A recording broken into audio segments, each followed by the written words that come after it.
Yeah, we don't stop. We don't stop. Ever. Around. Yeah, so we're on the professionals tour at the moment. So we've been touring around the UK. We do how many shows a week? Eight shows a week? 8 shows a week, yeah. Yeah, and we've got one tonight up here in Manchester. What kind of toll does that take? Because, I mean, that is really hard, isn't it? It's a lot on the bodies. I mean, listen, we're dancing for 2 hours a night, but the camaraderie on stage is kind of what gets us through. We have a really good laugh. There's a lot of fun numbers in there. There's some serious stuff. There's the stuff that you like to see on Strictly, the big glitzy numbers. But ultimately, it is difficult, but we are enjoying ourselves. But I quite think a lot. it's so special because we've got so much energy from the audience as well, and that's what makes it different than a TV show, because we have a full house of audience, and I hope they enjoy us watching. They enjoy watching us dancing, and we definitely enjoy them cheering us on every night because they give us a lot of energy, yeah. Because this is the beauty of the tour, isn't it? Lots of people might want to go and watch the TV show, but it's quite difficult to get tickets. It's actually a really tiny studio with not many seats. And this is everybody's chance to come and actually see you up close. Yeah, so for the live show, obviously they're like the hottest tickets in town. But what's so special about this tour is that we're kind of doing what we do best because we're dancing with each other. We're only focused on ourselves. During the series, we have to make sure our celebrity's okay, feeling okay, dancing well. But in this show, we can go to town. And it's not a competition. No. You can just enjoy it. Is it not? Right? Is there a winner? How does it work? No, it's very much just you got to get to see us in our glory, for want of a better expression. We get, like Lauren said, we're dancing with our professionals, we're dancing at our max, and it's a kind of a chance for us to kind of let loose and let the audience see who we really are. You see us on Strictly with our celebs, and we have to, as Lauren said, be their coach, be their mentor. But we're kind of really being ourselves in this, and we've had a lot of fun doing it. Really good fun. I was just going to say, what's that like? Because having a celebrity partner with sometimes maybe 2 left feet is quite a responsibility, isn't it?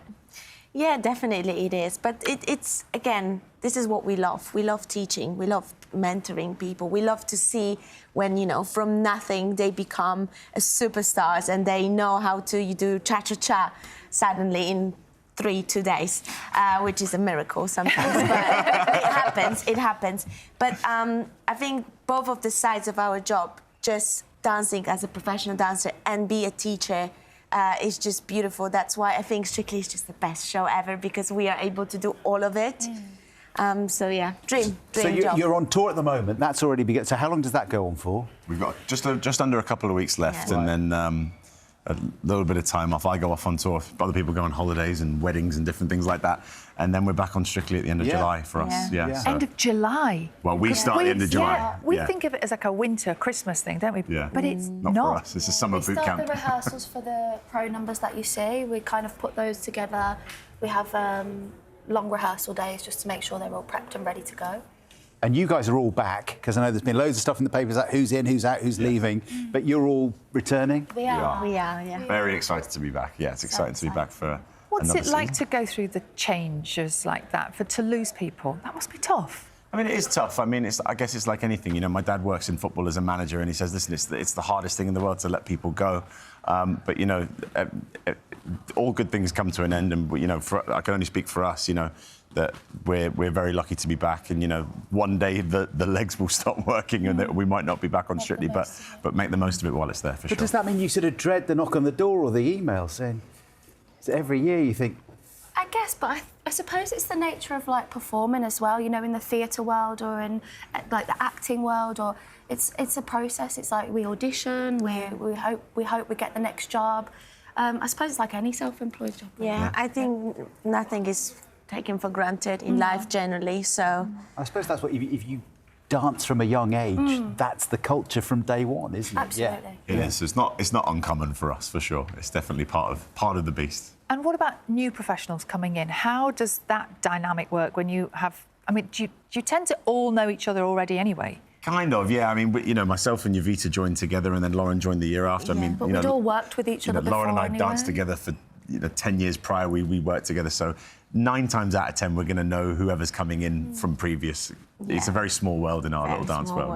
Yeah. How connected are you to the presenting world? Because what we all want to know is who's going to be hosting Strictly. You know what? We would like to know that as well, because we find out when everybody else finds out, which keeps it exciting. Really? You honestly have... You don't know... Genuinely. It keeps it exciting There for us. must be a tiny bit of gossip. Honestly, guys, every bit of gossip that you see, you probably hear before us because you work in the news. People actually think that we know, and we genuinely have no idea. And people think we're lying, and we're actually not. So we're as excited as everyone else to hear who the new presenters are. Obviously, it's sad that Claudia and Tess have left, but it's exciting to hear who's going to be coming in. We're talking about a refresh or a reboot of the format, but keeping it like it has been. I mean, 2 names that have been certainly in front page of the papers the last few days. Again today, Emma Willis, Josh Widdicombe are being rumoured as taking the Tess and Claudia roles. It's very exciting. Do you know them? We know Josh. I mean, Josh did the Christmas special a couple of years ago, didn't he, with Karen? With Karen Howard. And Emma Willis, I remember she came to support, myself and AJ Adudu in my first season. So, yeah, I mean, guys, they're amazing in their own right. I'm an Emma fan because she's from Birmingham. Yeah. Oh, Yeah. have you had a quiet word? You might soon. I don't know, maybe. And how do you, we talk about not wanting to change Strictly too much, but how do you make it keep pace and bring in perhaps more people, like newer generations of people who haven't watched it before? How do you do that? I think, Strictly do an amazing job of evolving the show each year. You know, you had people like George Clark last year who appealed to the younger audience on TikTok, and influencers like Joe Sugg even in the past who kind of started that trend. So, our audiences range from, 4 to 84. It doesn't matter how old you are. The format of the show is what keeps it going and what's kept it going for 21 Do you years. know what we're doing there? We're talking about, there's all the chat about the presenters. We're not talking about potential partners. Who might your celebrity partners be? I mean, who would the dream be? That's another thing we actually don't know. It's the lineup. I sit on the, I don't know about you guys, but I sit on the tube to rehearsals in the summer, and I'm like refreshing Instagram to find out who's going to be because we find out at the same time. Yeah. We actually do. It's not far away, though. I think it's just not around the far corner. away. So it's exciting. It's interesting what you say about the whole social media thing, because I read something the other day that said Dancing with the Stars in America has really... I mean, it's always been huge, but it's really taken off again because they've put a lot more effort and money and resources into promoting it through TikTok and that kind of thing. And it's perfect for that, isn't it, the format? It is. I think, that's the way that everything's moving. Social, it's streaming, it's all of that sort of thing. And, to get the younger audiences in, I think you've got to put the people on the screens that they like. Well, if you hear anything, we'll let you let know. us know. We'll let you know. You've got the numbers. It's great to see you all. Thank you very much thank you indeed. so much. Thank you And so much. thanks for coming in early when you're on tour as well. Thank you. Yes, and the tour will be live at venues around the UK until the end of this month. Keep dancing, I think is the phrase, isn't it? Are you auditioning? No. I have done it, John. Do you remember? Do you not remember all that fuss? I thought maybe a presenting job.